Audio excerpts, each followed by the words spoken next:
कांग्रेस की तरफ से यह बात कही गई कि बहुत सारे लोग इस बात के लिए राजी हैं, तैयार हैं कि दुष्यंत चौटाला के कॉमन मिनिमम प्रोग्राम के साथ सरकार बना ली जाए। अन्यथा एक व्यक्ति ऐसे हैं, भूपेंद्र हुड्डा, जिनसे भी बातचीत हुई, मैं बात कह रहा हूं उसको थोड़ा सा गौर करें, जिनसे भी बातचीत हुई और उनके द्वारा एक ही बात कही गई कि पहले समर्थन करो फिर मुद्दों पर आएंगे, पहले समर्थन करो फिर निर्दलियों को साथ लाने का सोचेंगे, पहले समर्थन करो फिर आगे बात हो। यानी नकारात्मकता, जो नकारात्मकता भूपेंद्र हुड्डा की रही उस दौरान, परिणाम स्वरूप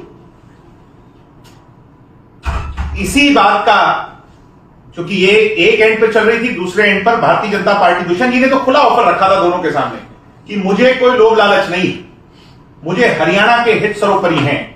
इसी दौरान भारतीय जनता पार्टी की टॉप लीडरशिप से बातचीत हुई और भारतीय जनता पार्टी के तत्कालीन राष्ट्रीय अध्यक्ष जी ने इस बात को स्वीकारा कि 5100 पेंशन हो, 75% आरक्षण हो या महिला को 50% इक्वेलिटी देने की बात हो, हम इन्हीं सभी मुद्दों पर सहमत हैं और कॉमन मिनिमम प्रोग्राम के तहत दुष्यंत चौटाला जी ने समझौता कर लिया, समझौता हो गया।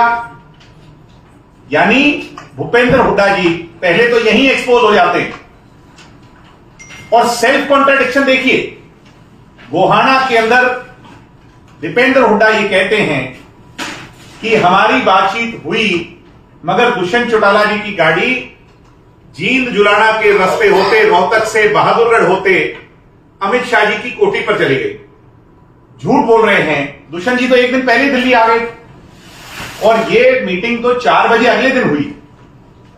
अमित शाह जी से जो मीटिंग हुई है वो अगले दिन रात को 9-10 बजे हुई।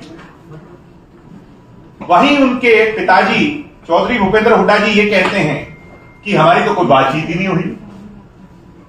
मैं मीडिया के लोगों से कहूंगा कि हुड्डा जी और उनके बेटा जी की ही बात में इतनी बड़ी कॉन्ट्राडिक्शन है, अगर वो कटिंग अगर आप चला पाए,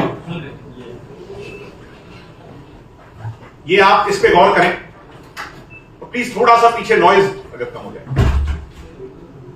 हुड्डा की 2 टूक, गठबंधन को लेकर मेरी किसी से कोई मुलाकात नहीं हुई और पीछे उन्होंने कहा वीडियो में कि मेरी कोई बात ही नहीं हुई।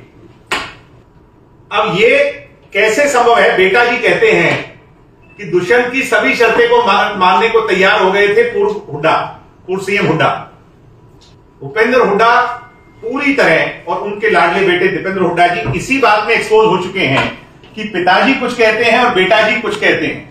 अब ये पिताजी और बेटा जी मिलकर के बताएं क्या उनकी बातचीत हुई थी या उनकी बातचीत नहीं हुई, और ये सेल्फ कॉन्ट्राडिक्शन क्यों है, ये हरियाणा की जनता को गुमराह करने का काम क्यों कर रहे हैं, मुद्दों को भटकाने का काम क्यों कर रहे हैं, ये वे स्वयं बताएं।